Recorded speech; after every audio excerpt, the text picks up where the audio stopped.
Hello, 9 p.m. We started right on time, at least according to my clock. I'm sure your clock's a few seconds behind mine or ahead, whatever. We've got Van Briggs and Stephen in the chat so far. G'day to you both. I've already said hello, but hello again. According to YouTube, you're the only two that are watching right now. That's all right. Others will join soon enough. And I'm going to waste no time and get into it because I'm sick of people joining 10 minutes in because I end up waiting for people to join, and then people don't join early enough because they're waiting for me to finish. So we're starting, and Patrick Robertson has decided to join. G'day, Patrick. So yeah. So tonight is going to be on the Murray Sunset National Park. I have just come back from there, really. When did I get back? Monday night. So I spent Sunday night, Monday morning in the park, and I came back Monday evening, so it's quite fresh in my memory. Gosh, it was quite an adventure, and yeah, it's a part of Victoria that often gets forgotten about, I guess. It's apparently the second largest national park, or park or whatever in Victoria. Not exactly sure what's the largest. I assume the Alpine National Park. That's about the only other one that I could think of that's a comparable size.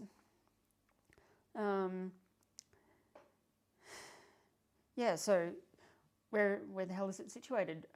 Near Mildura, but that's not really giving it size justice. So if you know Oyen and you know Mildura and you know the South Australian border with Victoria, it occupies probably about half that area, swept between Mildura, the New South Wales border, the South Australian border, the road to Oyen, the road to Mildura. About half of that, but in the middle, you'll see. And yeah, it's not traditional beauty.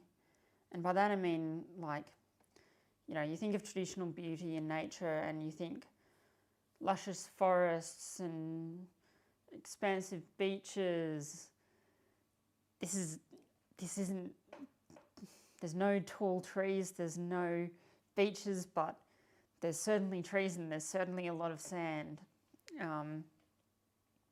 I love it. I really do. And I really want to go back. That's the sign of a good place, when you've just left it and you go, damn, when am I going back there? So I went with one other person, that was Rod Smith, who you will have seen in the last two live streams. I've known him for 4 or 5 years now, and he's currently 72. 50 odd year age gap between him and I. I've just turned 24, so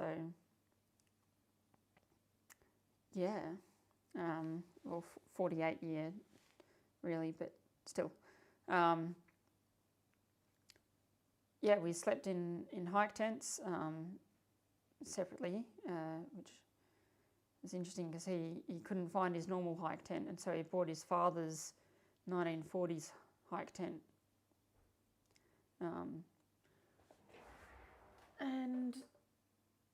I just thought I heard something outside, but maybe not.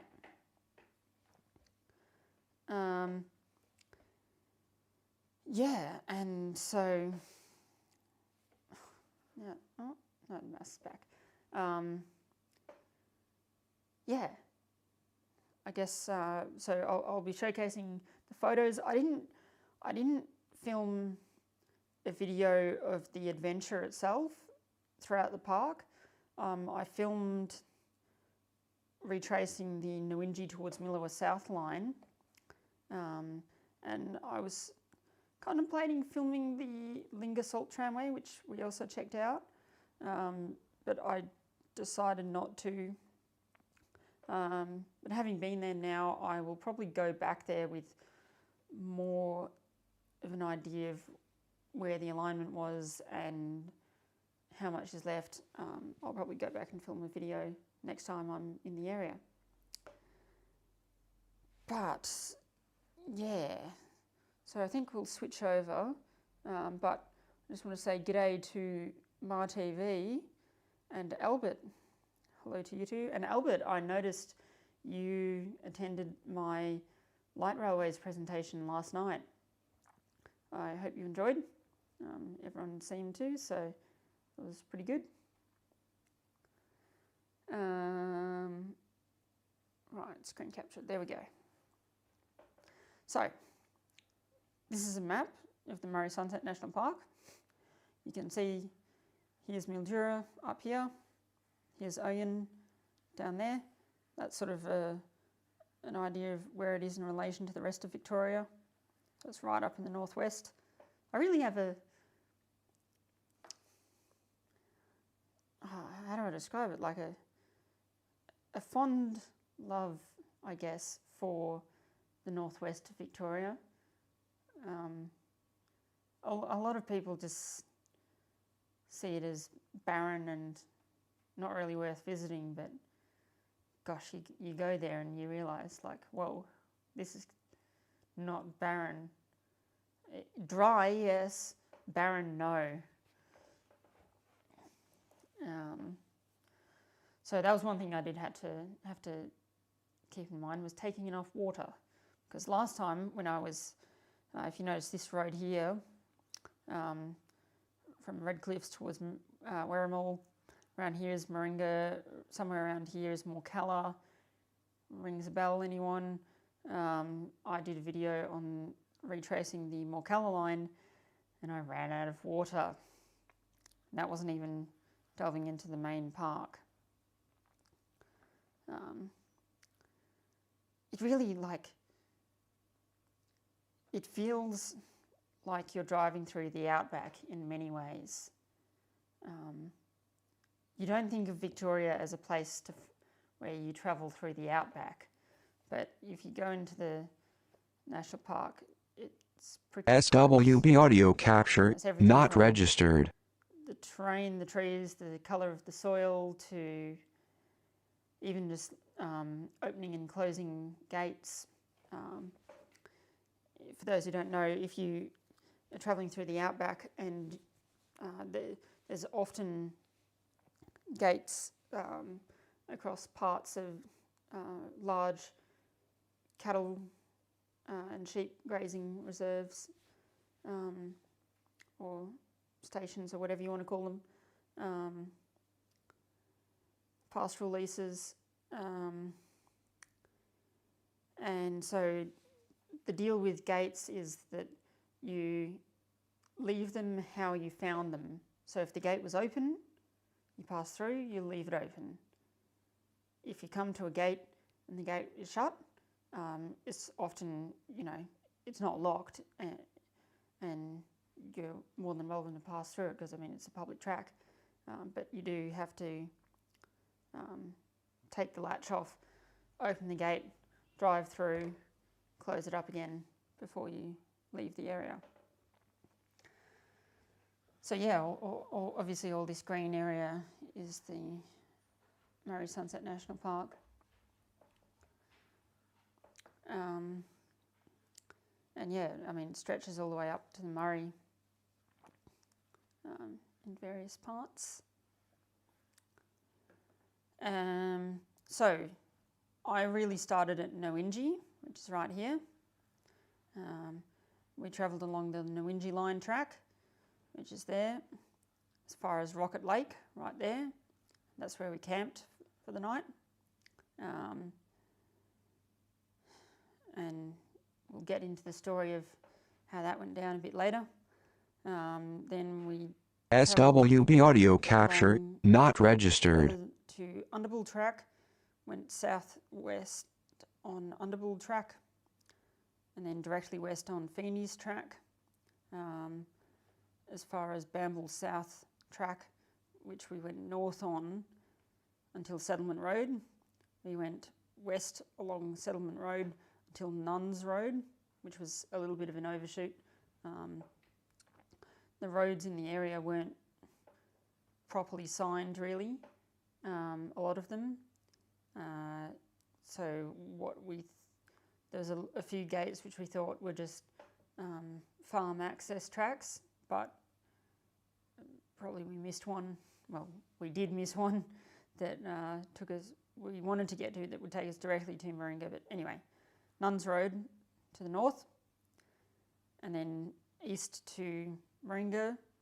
Checked out the museum there, the Pioneer Settlement Museum, and then headed west to Morcalla, slightly overlapping our previous route.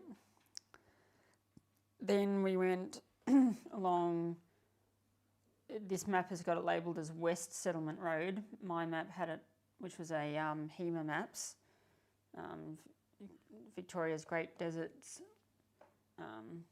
HEMA Maps. That was labelled North-South Settlement Road on HEMA, so I don't know which one's correct, probably the parks. Actually, HEMA Maps is pretty reliable, so I don't know. Anyway, it's some form of settlement road which we went southwards as far as Shearer's Quarters. That was another one of our campsites at Shearer's Quarters. And then we went south along, it's not labelled SWB audio capture, not registered. On my map. Had a bit of trouble on that one, which we'll get to later. And then we went as far as Border Track, and then travelled along Border Track until the border, south until the border, south and then west until the border, and then followed the local roads out to the South Australian locality of Peebinger, and then headed south along the highway to the South Australian town of Pinaroo.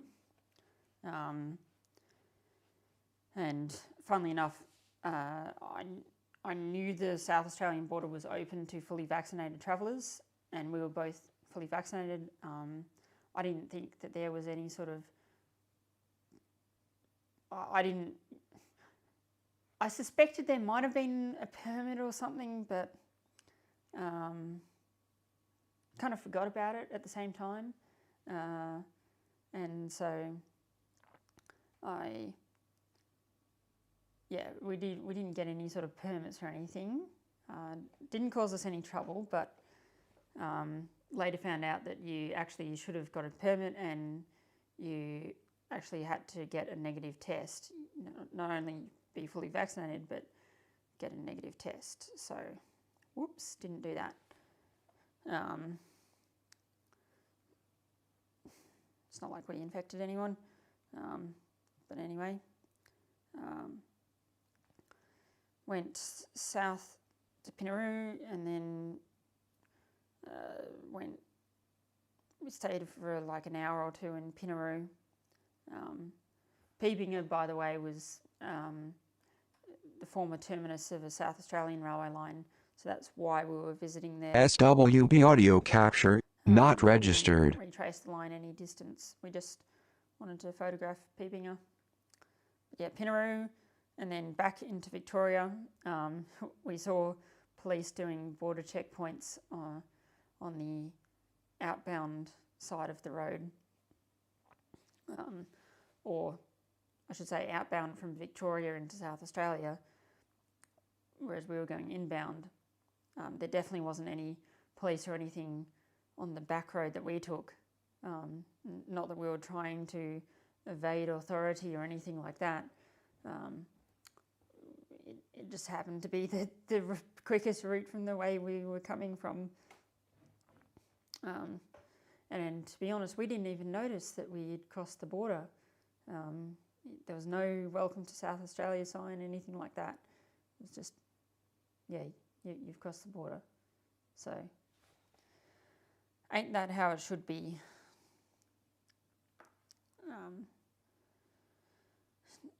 Yeah, I think I wish as much as anyone else that we return to normal, can just travel around Australia the way, with no stupid state borders getting in our way. Anyway, what can you do? And so, yeah, then we travelled to Linga, which is about here, and then north from Linga to Pink Lakes, which is all around here. So we came in on Pink Lakes Road here, camped at the main campground at Lake Crosby, went up to the Salt Museum, went up to Lake Becking, and did the Lake Becking Nature Walk, which is partially along, well, this flank of it right here is along the old SWB audio capture, not registered. tramway. Although, yeah, funnily enough, it was said in one of the info panels that it reportedly took longer to clear the tramway of shifting sand dunes than it did to harvest the salt itself. So that's funny. But yes, so Lake Becking. This is an interesting thing that I saw, we didn't do, the Sunset Remote Walking Track. That's apparently a 3-day hike. Would be interesting to do another time, I think. One of the more unique hikes in Victoria, I would say, or even Australia. And then we came out via Pioneer Drive and Lake Hardy. And I think we inspected more the site of Linga School. There's nothing really remaining apart from a sign, but anyway. And yeah, then headed back south and then east to Oyen and back down the Calder all the way to Melbourne. So I will read some comments before moving on.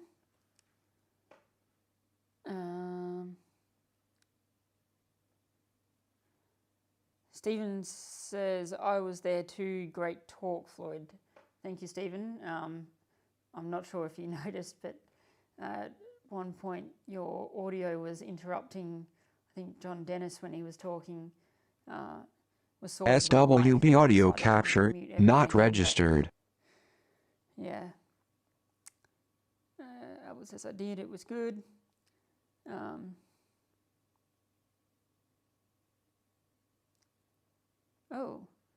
Albert says, are you aware there is a voiceover from your software every couple of minutes saying some audio capture software is not registered?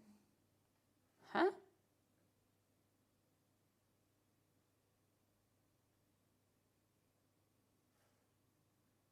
That is getting annoying. Everyone's hearing it.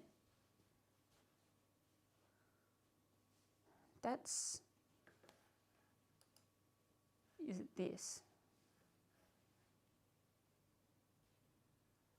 Oh, hang on, no.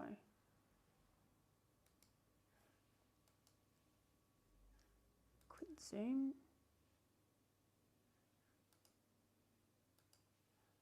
I don't know what.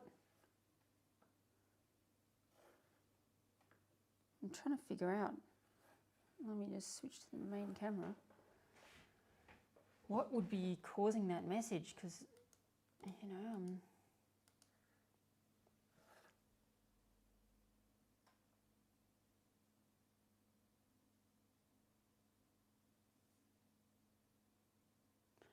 SWP, okay. That gives me a clue. SWB. I thought that was quit, but that had been quit.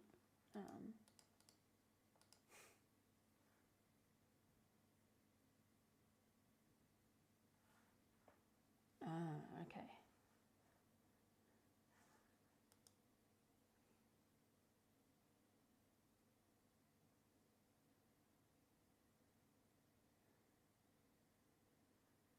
License info.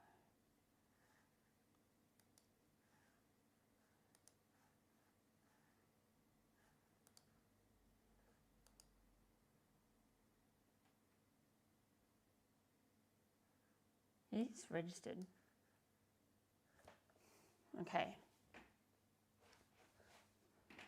That's funny. Well, okay, at least you can tell me what it was, SWB, that gives, but why was it saying that? I don't know, but hopefully I've sorted it now. Tell me if it reappears from now on.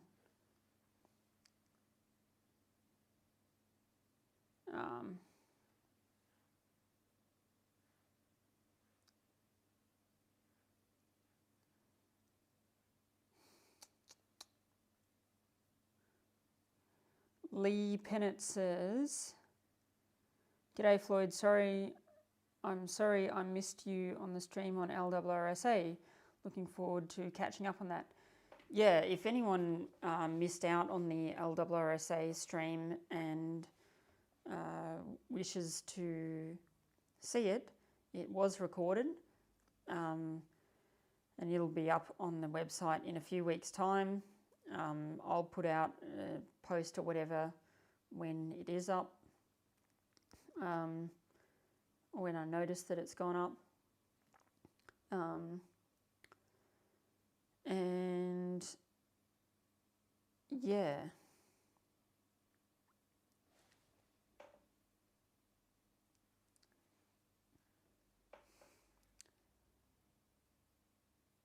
What, Stephen, I was just saying how you were talking to a family member or something, and you had your microphone turned on Zoom and it was broadcasting to everyone there. I'm sure you didn't mean it, but yeah, just that's something to note if you ever join a large Zoom meeting, just check your microphone and make sure that you're muted. If you're not, mute yourself. Saves the host from having to do it. I would have thought that Mike would set up the Zoom so that it mutes everyone by default and then people can unmute. But yeah, anyway. Yeah, obviously you didn't realise, but yeah, it was in the early part of the presentation.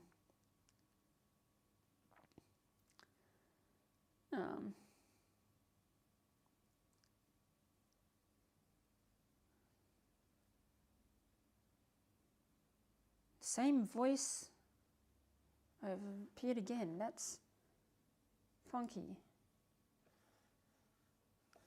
All right, give me a minute while I try something else. It's so weird. It is registered.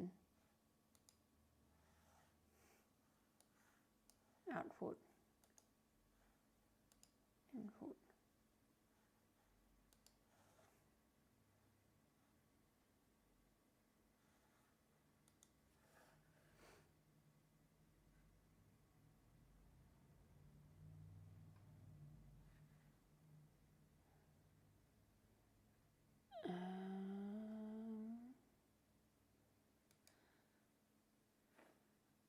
Computer audio, perhaps that's. If I disable that.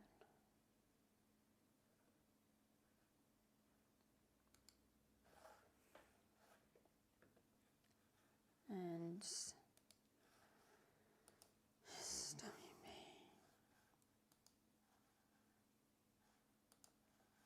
Quit. And quit.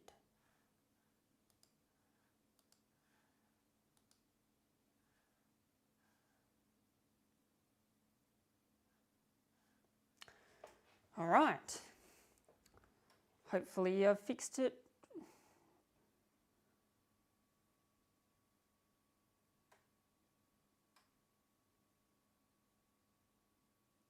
It hasn't showed up since the last time you tried to fix it about 5 minutes ago.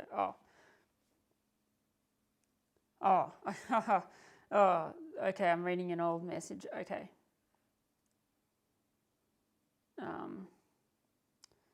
Whatever, so I seem to have fixed it now. Fine, either way.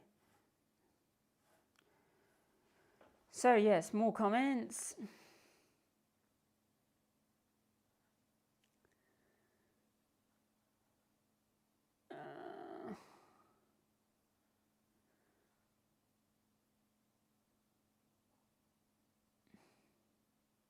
Okay, cool. Right, we're back on track. Let's go back to, where is it?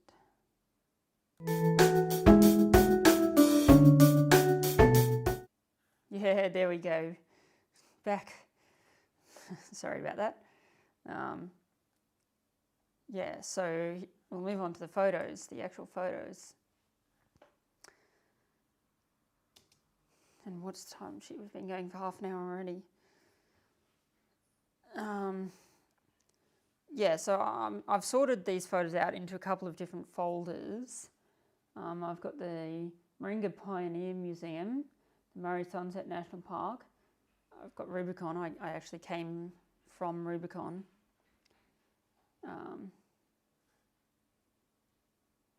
And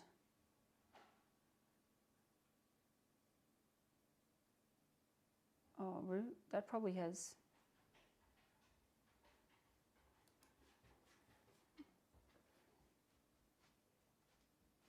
No? Okay, I'm not exactly sure, because I had photos of a camp, but maybe I didn't take any photos on my camera. Because it was a bit funky picking up Rod, because, so as I said, I was in Rubicon for a few days, for 4 days before, 4 days? 3 days, and I'd come up on the Saturday night. I was there for all of Sunday, all of Monday, all of Tuesday, and I left Wednesday morning. And I had originally planned to pick up Rod on the Tuesday, but things happened. Rod had a bit of a medical scare, which turned out to be fine in the end, but that and some other stuff caused us to delay a day. That sort of suited us both in the end. But I was originally planning to pick him up at 11:30 a.m. on the Tuesday at Murchison East. Then we sort of shifted it by a day, 11:30 a.m. Murchison East.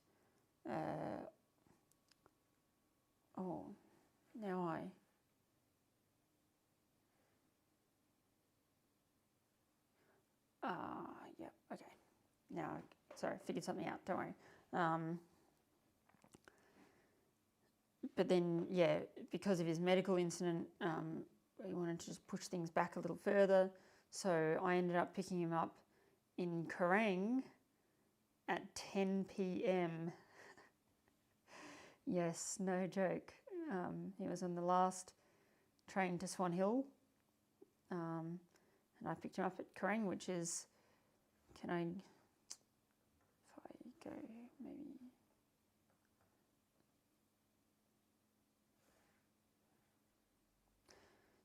Google Kerrang, Kerrang, Victoria, you'll see where it is. It's quite far from Melbourne. And so, yeah, we camped at Kundrook. And can I find my photos from Kundrook?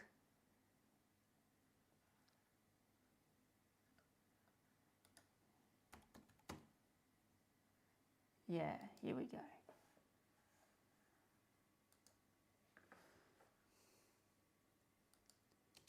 Yeah, Kundrook. Everyone likes Kundrook. Fine, I will need to get up not there.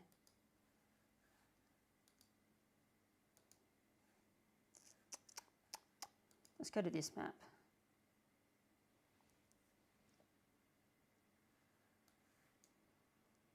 I'll show you where Kundrook and Kerrang is. Here we go. So there's Melbourne right there, there's Mildura. Kerrang is right here. How far is that from Melbourne in kilometres? Let's get a very rough estimate. About 250 k's.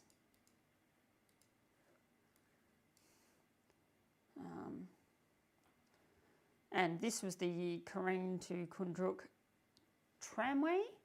It was originally a tramway, and then it was bought by the Victorian Railways, or taken over.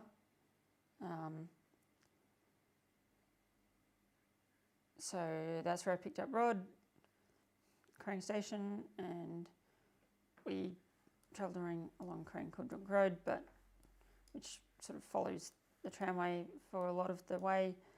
And its funky feature was that it ran it's not quite the median strip of the main street. It's sort of in the gap between two bi-directional roads, the main street and the main service road, sort of. So whether you want to count it as going down the median strip or not. Personally, I don't, but I can see why you would consider it. Went as far as the sawmill up around here. The sawmill is still operating to this day. And down along here, what was this? Don't know what exactly it reached down there. Here was the goods shed, and Boca Depot, or was that the goods shed line? Anyway, I mean, they served the wharf a bit. Yeah, so if we go here, that's a replica steam locomotive of it was Sentinel, that's what it was called. Yeah, funky looking steam loco. Good old Z van. Don't think the rolling stock is replicas. The station building, I believe, is a replica. It's a bit dark, but if we brighten it up briefly, woo! Okay, you get the idea. I will edit them properly another time. Kundruk General Store. Oh yes, and this was our camp. This was my photo before Rod arrived, because obviously it was 10 p.m. and it was dark at that time, but quite nice beside Gunawara Creek.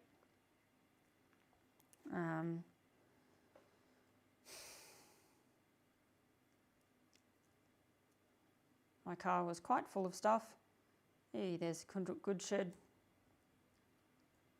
Some photos of the Murray and historical signs. Oh, look at that. That's the sawmill in the background and a little bit of remaining track in situ. Who knew that was there? Not me, until I went there. So, cool to see, hey? Photos of the old sawmill. Lovely smell of red gum timber. And you can see the giant red gum sawdust piles in the background. Now we're looking at some more replica stations. There was 5, I think, if we go this way. And we go to this map for once.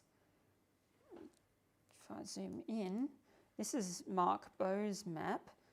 It's a little bit out of date, 1999, but the station names are all, they haven't changed. So, Kundruk, Gunawara, Teal Point, Hinkson's, and then Pyramid Creek. And there's another dot, but I'm not sure what that was. Doesn't seem to have a label. But that's Gunawara Station, or the replica of it.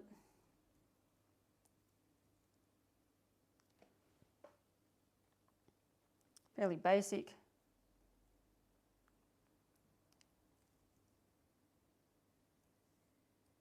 Yes, this is Teal Point. Even smaller. Just as basic, but just smaller.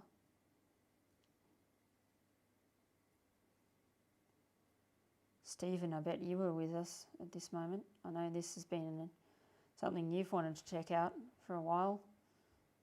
Hinkson. So yeah, that's all Hinks. That's Teal Point. That's Hinkson's.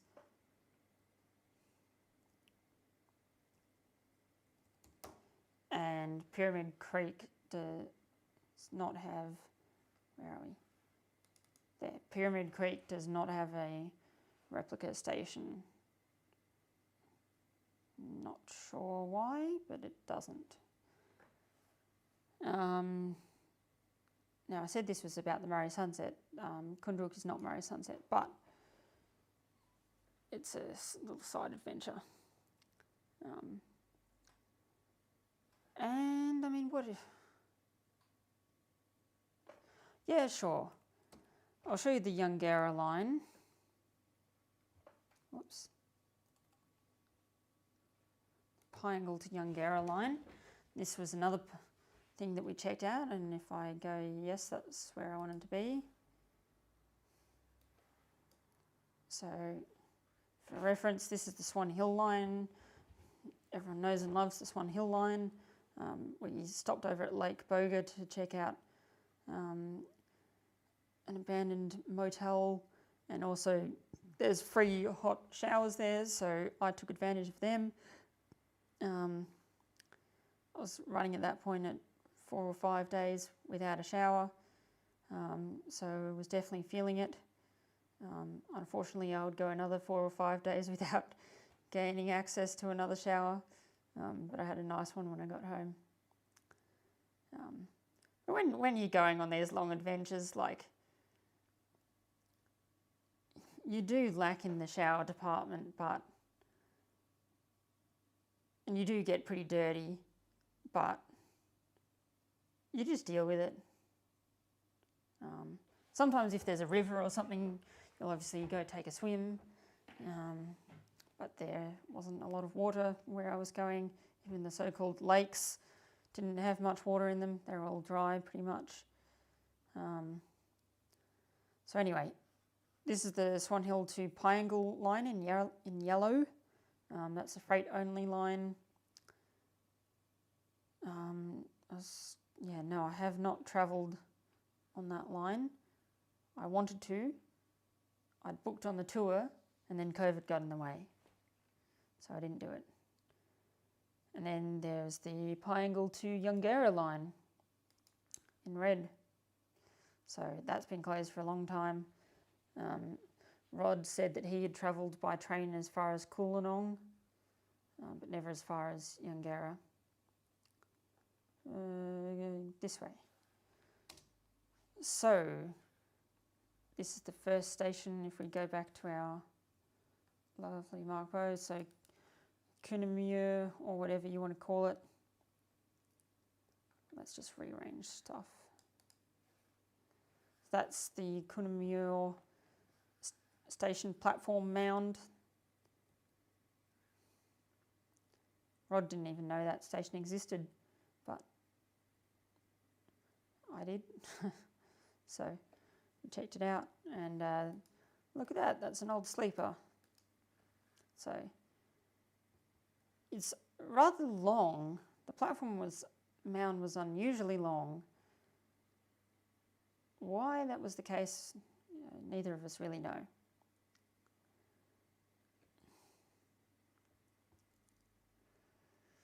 Oh, that's moving up to the next one, which is Natya, with some grain silos and an actual platform face remaining.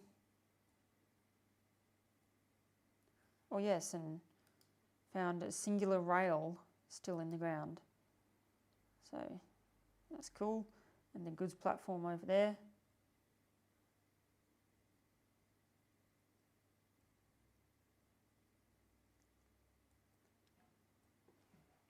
There's the silos, pretty stock standard silos. Hey, look at that. There's a couple more rails sitting in place.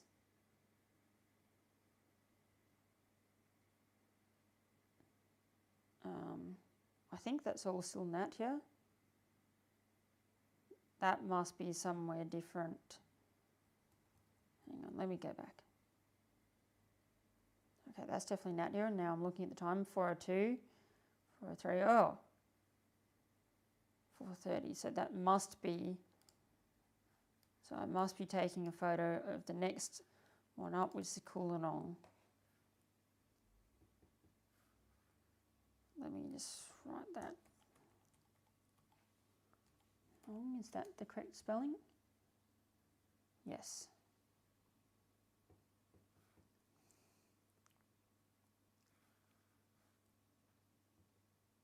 And looking at the time for, yeah, that's still Coolanong. Still satisfied that that's Coolanong. Still satisfied. Goods platform. Rails in the ground. Oh, that's a big jump in time, so we know that it must be core cab. I think that one was pretty hard. Yes, that's right. We had a lot of trouble figuring out where exactly core cab was. Gosh, you can see how dirty the car got. There'd just been some rain the previous days, so there were a few travelling along sandy roads. There was a few big mud holes that you just couldn't really avoid. And yes, my white car turned into a brown car, or red car, depending on what you want to look at it. Or two-tone, let's call it that, two-tone. Had a bunch of stuff up in my roof racks. What have I got up there? I've got chainsaw, I've got water jerry can, I've got 2 petrol jerry cans for the car, and behind that, out of sight, is a 2-stroke petrol mix for the chainsaw. And only ended up using my chainsaw once, even between Rubicon and Mario Sunset and everything. So guess I didn't really need it, but the one time I did use it, it did come in handy. So where do you draw a line? Who knows?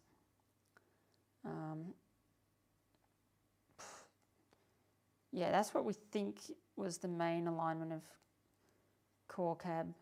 And we could see a little bit of like, oh yeah, that looks like it might be sleepers, and hey, that looks like a promising sleeper, but exactly where it is, who knows? And yeah, there's a bit of a time jump there again, so that would be Gunawara. That's Gunawara. Is that the correct spelling? Yes.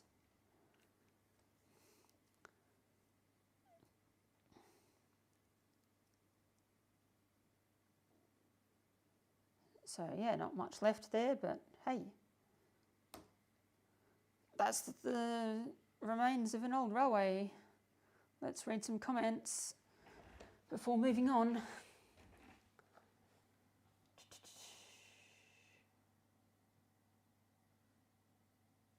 Stephen says, nice Sentinel Loco replica. I wonder what the history behind the replica is about. You mean why it was built? I think it was a guy who was connected to either LRSA or ARHS. I think ARHS.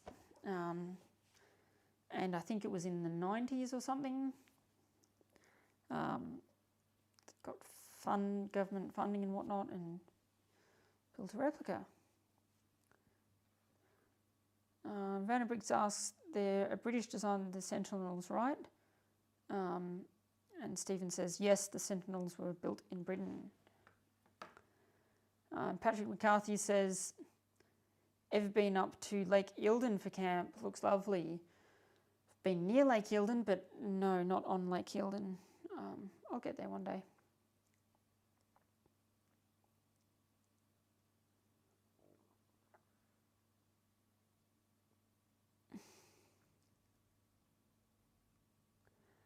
Patrick Robertson says, Lake Boga has the Catalina Museum.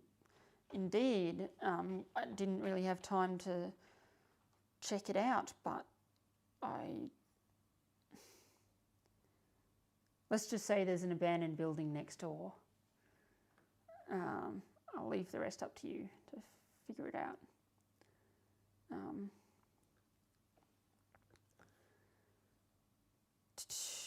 Okay, let's continue on. What's the time? Oh, 9:47, and I still haven't reached the Murray sunset. I think what I'll do is I'll go through the main Murray sunset pictures, and I'll leave the Nawinji to Rocket Lake line, Pioneer Museum, and linger to another session in 2 weeks' time. So, which track is that? I don't know. I should figure that out, shouldn't I? I think that's the Nawinji line track. Gosh, I really should figure that out. Right, well, that's a task for another time.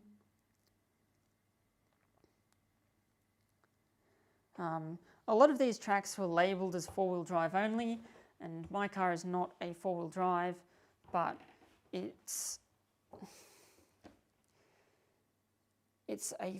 Subaru calls it a full-time all-wheel drive. Now, gosh. All right, I guess I have to, let's go back to main camera for a minute. I'll try my best to explain the difference between part-time four-wheel drive, full-time four-wheel drive,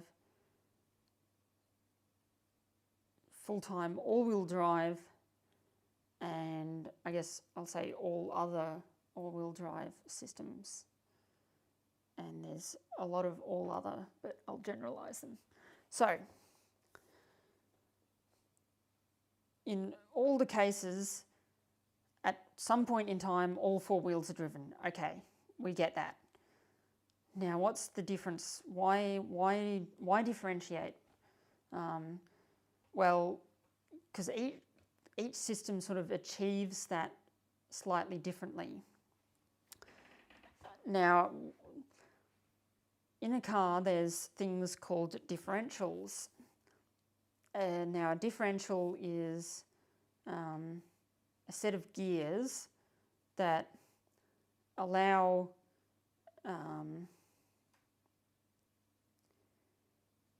how do I describe it? It allows for the wheels to rotate at slightly different speeds. So obviously the engine is going to be running at the whatever speed, and that's going to go through your transmission and whatever. And then once it's gone through your transmission, then it goes to the differentials. Now, why would you want your wheels to rotate at different speeds? Well, if you're going around the corner, if you think of going around a corner, well, your inner wheels have got a shorter distance to travel, essentially, than your outer wheels. So in order to make up for that, your outer wheels need to spin slightly faster. Now, that's all well and good. Every car has differentials.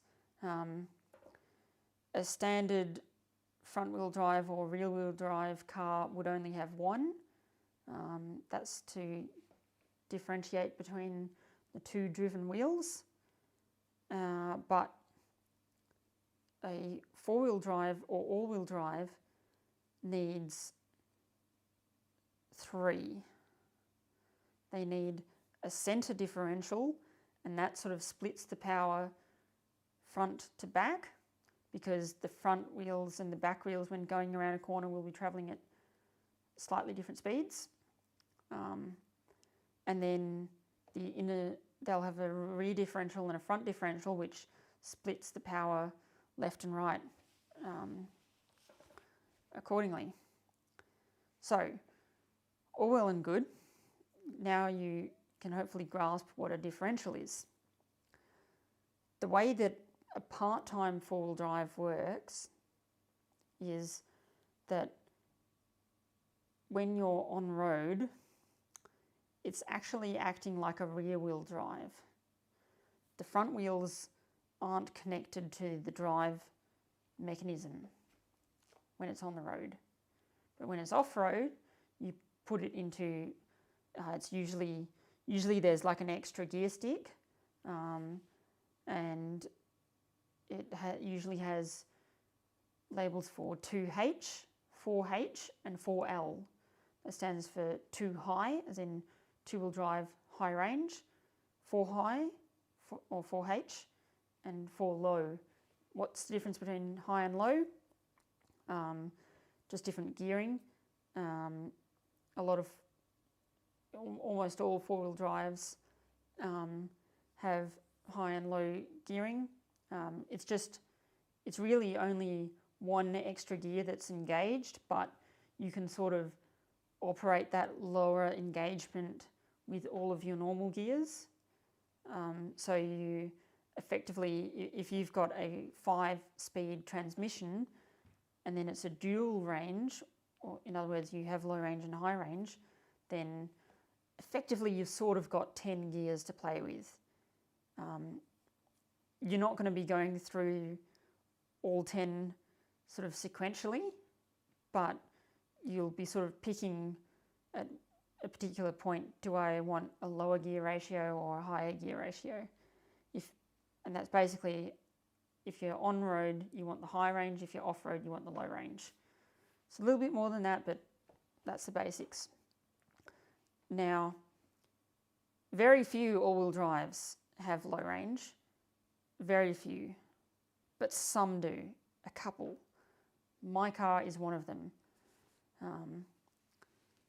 Now, when in a part-time four-wheel drive, when you engage 4 high or 4 low, I said that four-wheel drives and all-wheel drives have a centre differential. That's not quite true. The low range and high range is in what you call the transfer case. And so in a part-time four-wheel drive, when you engage 4 high, that'll engage the front wheels and the back wheels, but it'll engage them with no difference in speed. It will constantly drive them both. And that's the reason why you can't engage it on road, is because if you do, the wheels really want to rotate at different speeds, then that can cause the gearing to really bind up and potentially break. So it's an old system, but pretty much all modern dual cab utes use it. Very few four-wheel drive wagons use it, apart from the ones which are based off utes. So like the Toyota Fortuner, what is it? Isuzu MUX, Ford Everest, I think it is. Pajero Sport, Mitsubishi Pajero Sport. Anyway, a full-time four-wheel drive, that will have all 4 wheels engaged all the time. It'll be acting exactly like an all-wheel drive, a traditional all-wheel drive is on the road. So it's essentially the same as my car. The only difference, and what really separates full-time four-wheel drive from all-wheel drive, is that they can lock the centre differential. Now, why would you even want to lock the centre differential? Well, because in off-road applications, sometimes wheels lose traction for a short amount of time, and if all your differentials are unlocked, in other words, the wheels can rotate at whatever different speed they want, then all the power gets sort of sent to the wheel with the least resistance. And so that wheel can end up spinning, and that could potentially get you stuck, or you're not able to move on, or something like that.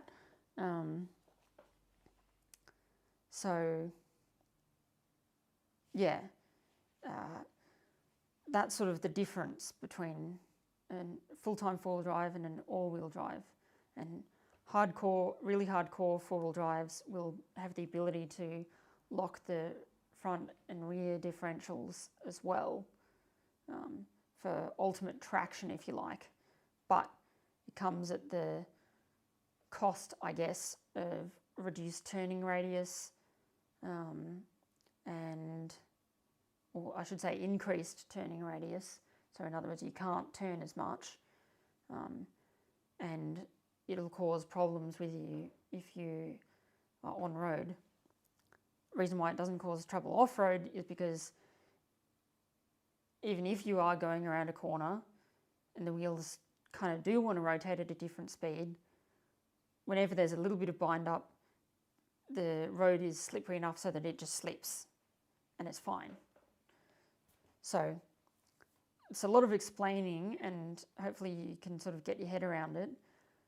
I can't lock my centre differential. I can't lock any of my differentials. So if I lost traction on one wheel, it would just spin. But apart from that, I've got low range. So it might not be quite as low as a sort of full drive, but I'm reasonably close. And some more modern all-wheel drives, instead of a differential, they will have a clutch pack in the middle, where the difference, I guess, in conception is that on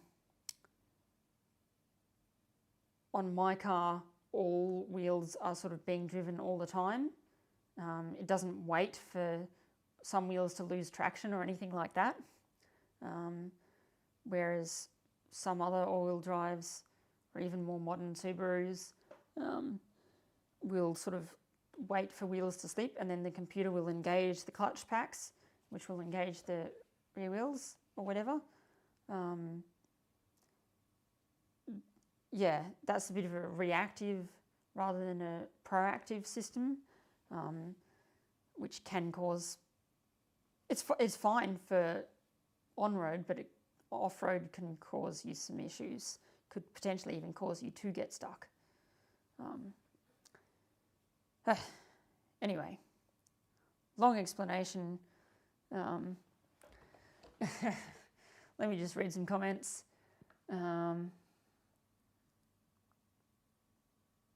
CSX Gaming. Patrick Robinson says an all-wheel drive doesn't have a transfer case, unlike a full-time four-wheel drive.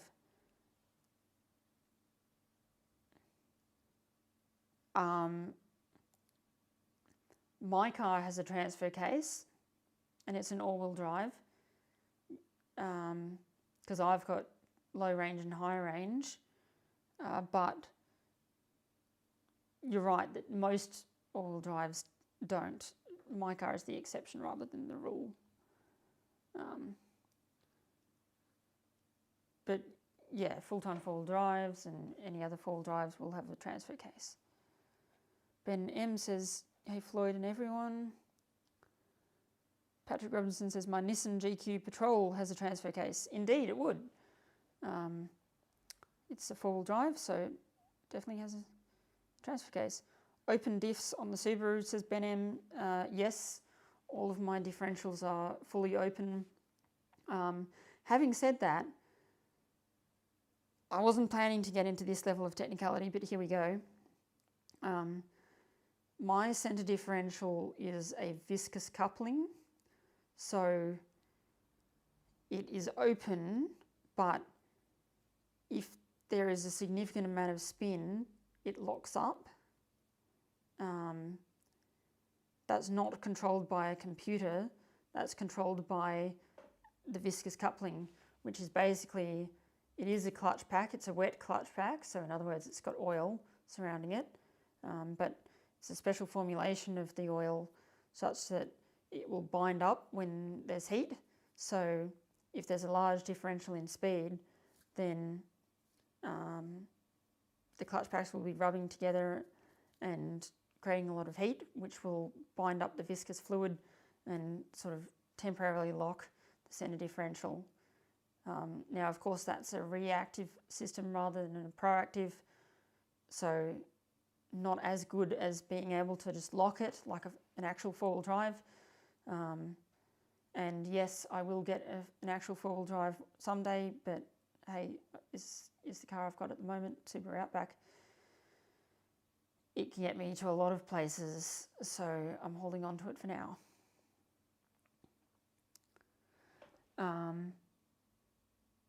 Oh, like a Dana locker. I'm not sure exactly what a Dana locker is. It's not what you'd call an auto locker.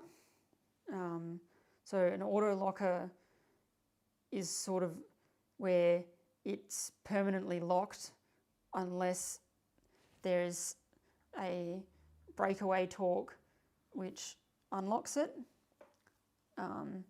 You can actually get a auto locking rear diff for a Subaru Outback. They're not that expensive as far as diff lockers go. I mean, all auto lockers are reasonably cheap, so it's like, I don't know, $600-700, something like that. I've considered getting it, but I think I would rather just put that money towards an actual four-wheel drive in the end, or other modifications. I don't have a real need for it, put it that way. So I'm pretty much doing mostly sand driving, sort of outback sort of areas where you don't necessarily need a locker or anything like that. Whew. Long explanation for what was... I didn't mean to go that in depth, but... oh, well, hope you managed to keep your head somewhat screwed on.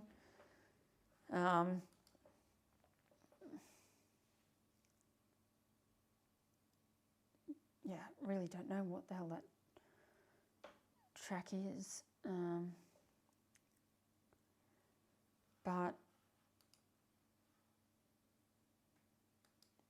yeah, I mean, you can see there's a few minor sand dunes, I guess you'd call them.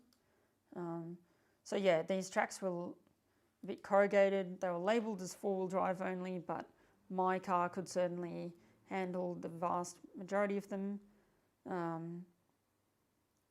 Or, I mean, it got through everywhere that I tried to get it through. And a lot of the places you could take a two-wheel drive through there if you knew what you were doing. Let the tyres pressures down and whatnot. Rolling sand dunes. Some of them were relatively small like this. You know, you'd have flat, flat, flat, flat, flat, and then this little bump every now and then.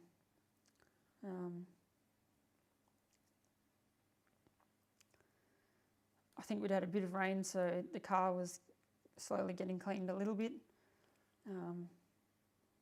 I had let my tyre pressures down. That's another off-road thing. I do in fact have all-terrain tyres on there. They were the smallest all-terrains that I could fit, which just so happened to be the same size as my stock tyres. I could maybe go one size bigger, but I didn't want to deal with that for now. But letting your tyre pressures down in an off-road situation helps you, because if it's sand, right, you think of what's the best way to describe it? Think of like a peg, like a tent peg, putting a tent peg into sand. You can just push it right through with your hand, no worries. But now you take your hand and you know, try and push that through the sand, just, you know, flat on, and, you know, you're gonna have a much harder time. And so that's sort of what even though you're sort of putting the same weight, you're spreading the weight over a larger surface area. So that's what lowering your tyre pressures does. It spreads the weight over a larger surface area and causes you to not dig into the sand too much. And it also helps you to, it gives you a bit of a smoother ride over corrugations, which is a nice benefit, because some of these corrugations were a bit annoying. And it helps you prevent you from getting sticks and stuff in your tyres. Thankfully I didn't have a puncture. Of course I had a full-size spare in the boot if I needed it, but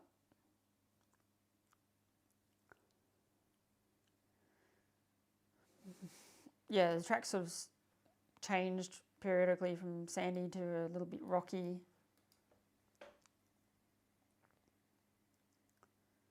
Oh, this, I think that's Rocket Lake camping. So that must be the Newinji Line track. I think that's all the Newinji Line track.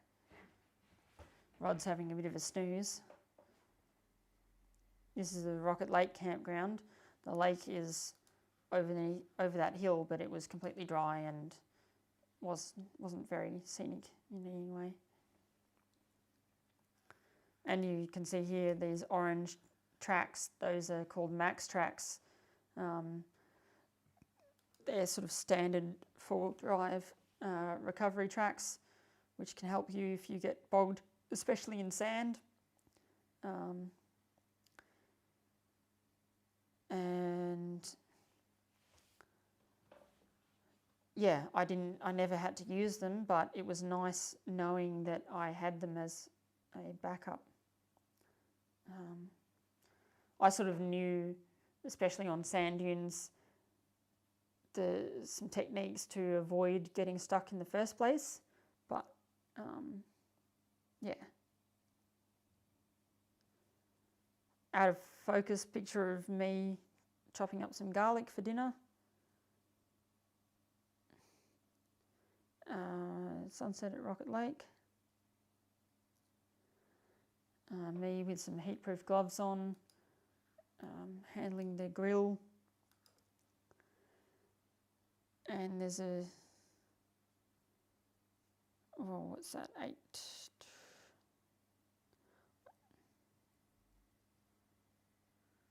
Yeah, you can't really see a big gap in time apart from between 8:50 and, oh no, not even then. Gosh, that's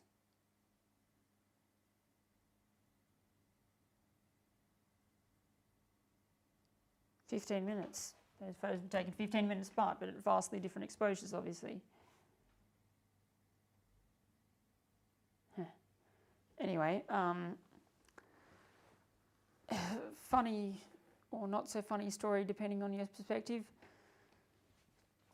I was feeling quite tired from driving after getting to Rocket Lake,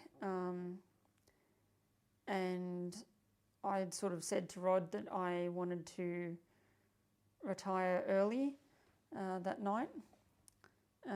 So we pulled into camp at, I don't know, 3:30, something like that. And a nice relaxing time until about 6 p.m. And I was sort of starting dinner and I was wearing the microphone and such. And I thought, oh yes, I better go put away the microphone. Hang on a minute. Where's my camera bag? Whoops. I had left my camera bag at Newinji. Yeah, was not proud of that moment. Seconded only to leaving my camera on a train, which I did, how long ago? 3-4 years ago. Gosh, I mean, I didn't lose anything this time. I went back and collected it all, but still it was 45-minute drive back to Nwinji, I had, how it all sort of came about was at Nwinji, I thought, oh yeah, Nwinji line track, you know, it's a minor road, who's going to be driving on that? Look, I'll pull off to the side a little bit, but I'm kind of still in the middle of the road a bit, but well, there's enough space for a car to pass me if someone else really comes along. What I didn't expect was a truck to come along, but that's exactly what happened. A truck, a great big loaded B-double grain truck, came thundering around the corner, and I had sort of camera gear strewn all over the road, so I sort of panicked and sort of just, quick, get it over, through, just sort of threw it into the bushes just to get it out of the way of the truck. And the truck driver sort of managed to pull up in time, but yeah, had to go at me for parking on the middle of the road, which, fair enough, but I wasn't expecting the truck. I should have, but well. So in the haste, I had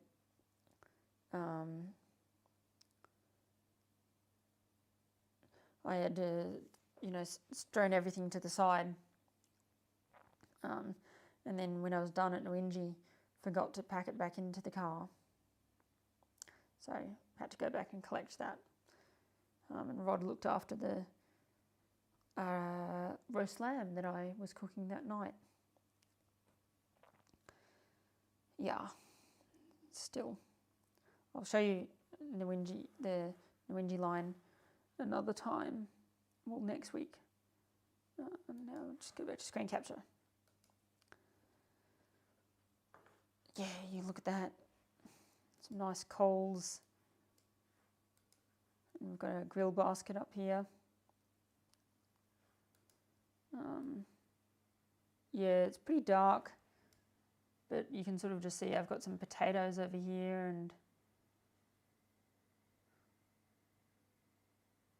was it lamb that night or chicken? I can't remember.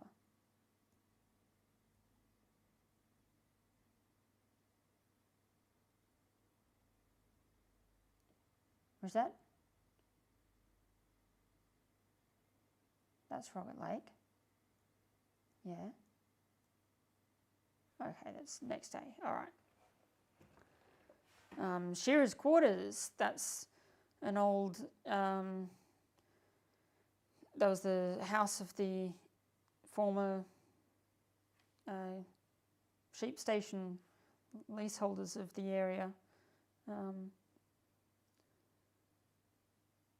Yeah, I think the 1980s was when it shut down, or the lease was not renewed.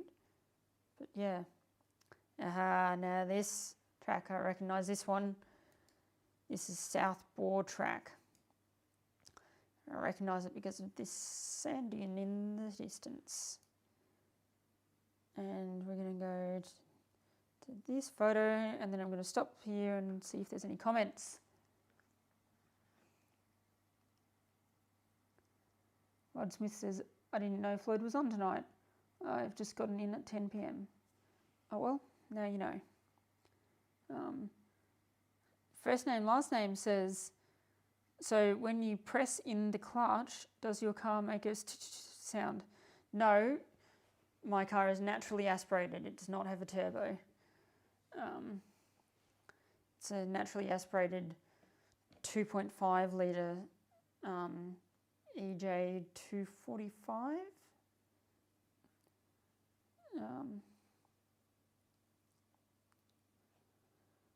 Patrick Robertson says, I have an ARB air locker in the front, but still have an LSD in the rear, limited slip diff.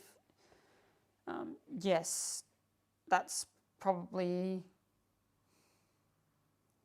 good move. If you've got an LSD in the rear, put the air locker in the front.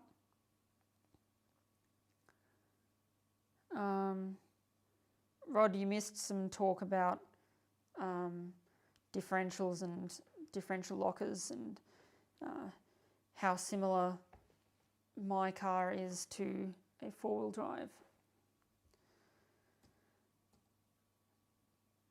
Oh, looks nice, hey? Oh, there you are, Rod. We're all travelling along the South Bore track. That was before the tragedy. There's me. This is after the tragedy. Now, what's the tragedy? Give me a second, and because I've noticed somebody's home and I've just got to close the doors.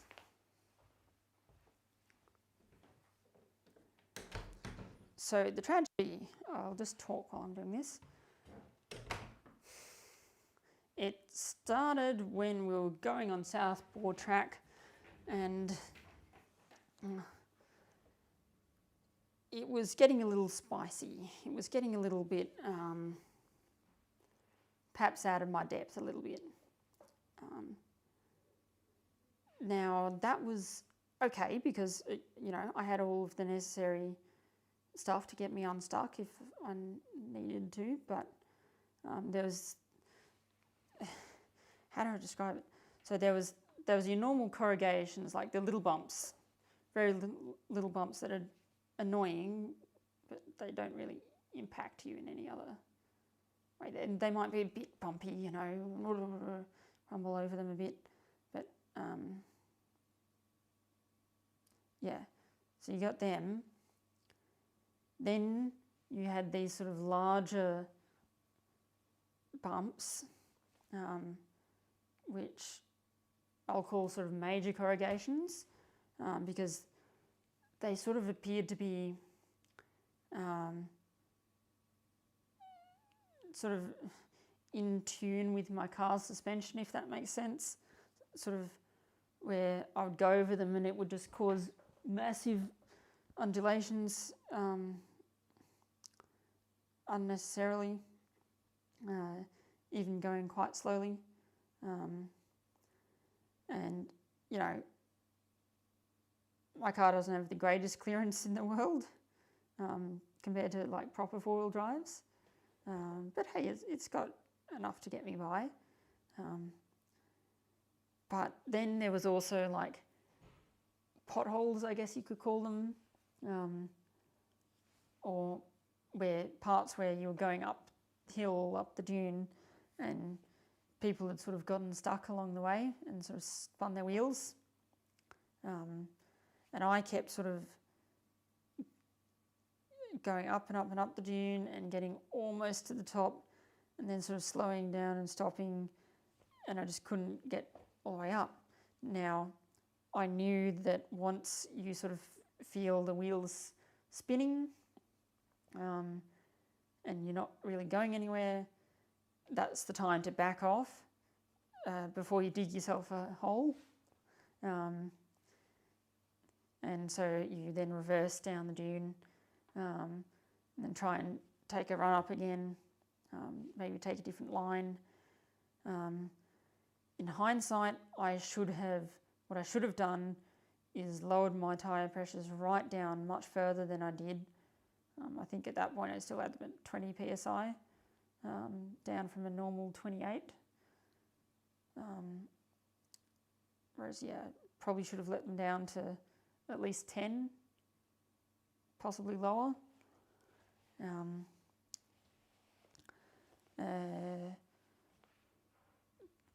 So the solution that we sort of tried in the end, because I couldn't really shift gears, because as soon as I shifted gears, that would slow me down too much. So I sort of decided, okay, just going to try first gear, low range, and just sort of floor it, and it'll get pretty damn bumpy, but hopefully we make it. And we did. We made it up the top.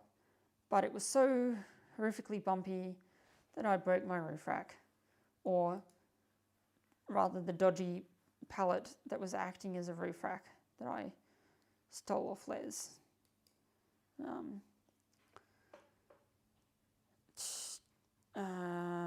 There you go. You can see that's where one of the planks broke.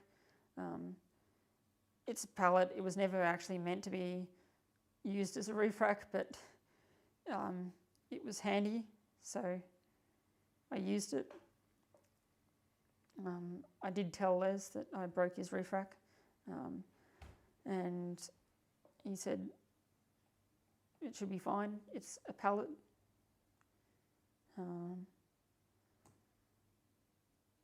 But yeah, my God, it just took me. I mean, I did two things. Firstly, the jerry cans.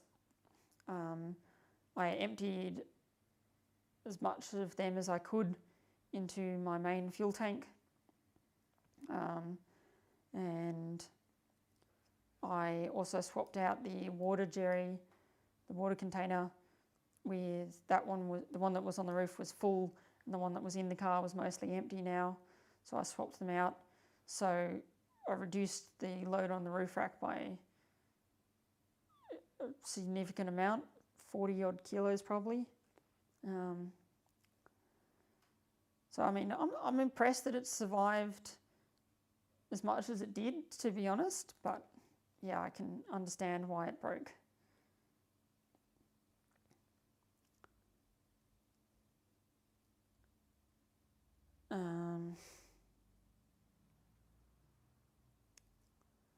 Yeah, and it took me about 2 hours to, because once we got over the top of the sand dune, which was sort of just there, and I unfortunately didn't get any photos of how bumpy the actual dune was.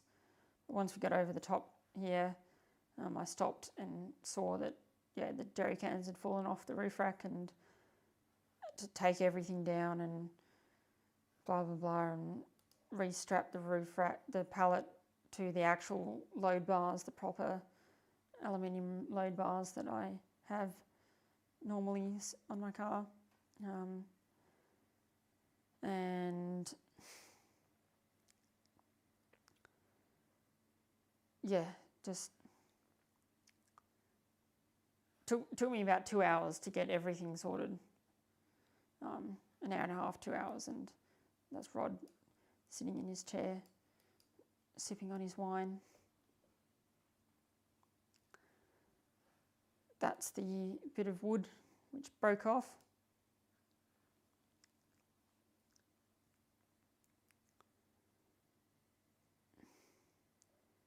And so, yeah, that's when everything was recovered, and I sort of rearranged things a little bit. But yeah, still managed to fit everything back on. Just was a lot lighter. And that's the side of the Berwick State School.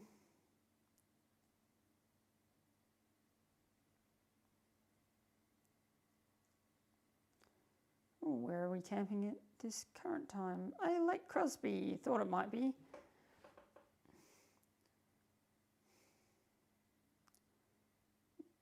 This was the final campsite, the most popular one, but even then we had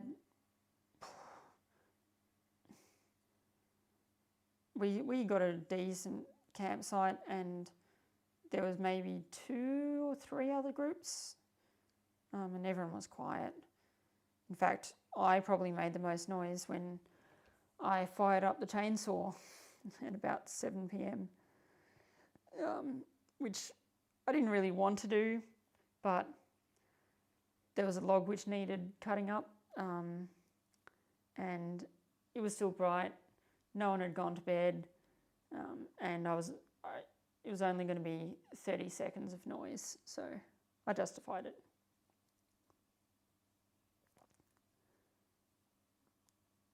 But yeah, these are just a few nice photos of sunset and whatnot.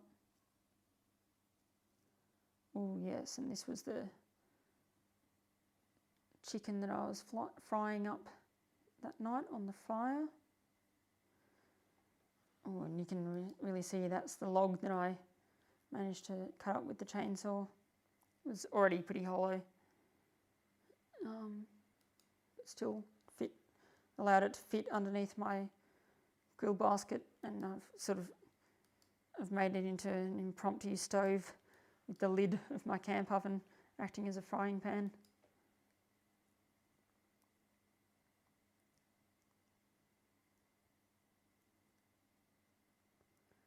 And that was the dinner.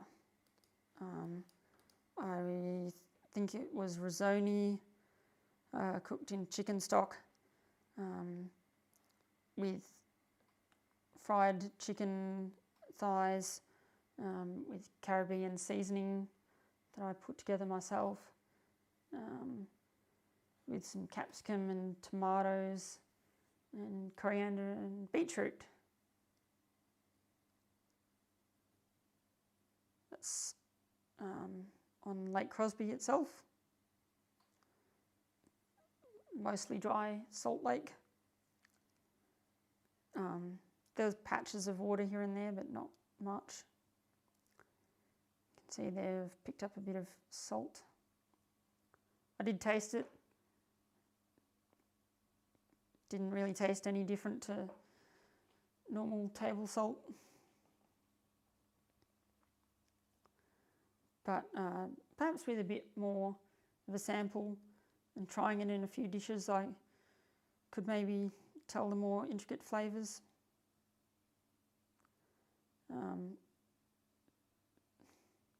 Don't know.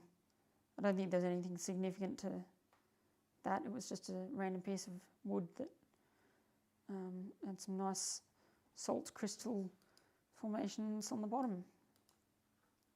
So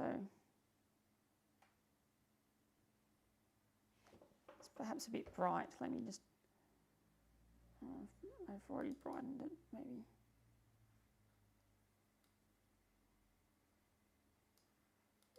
No, we'll leave it like that for now. Final couple of photos. A sign about precious woodlands. All right. What's the time now? 10:28. Not bad. Yeah, so that's sort of the more scenic photos of my trip into the Murray Sunset National Park. So yeah, next live stream in 2 weeks' time will be, I will go through my photos from the Nwinji Lion track. I'll go through probably a little bit of Pioneer Settlement Museum, and the Salt Tramway, or maybe we'll do P. Binger and maybe Tatapinura as well. Yeah.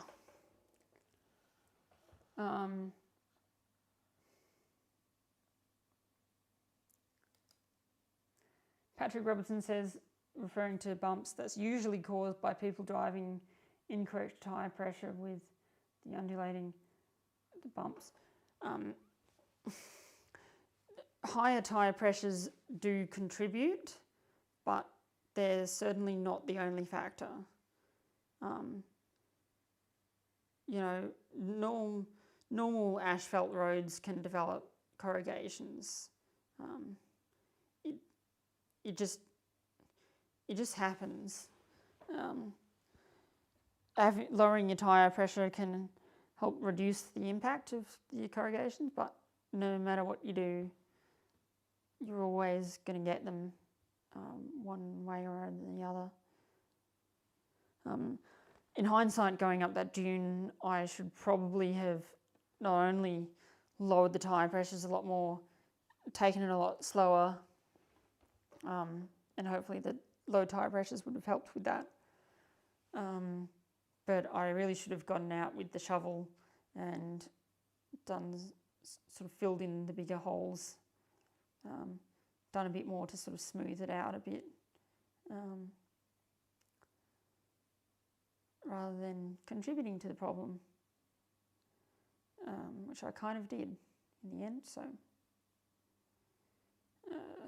oh well.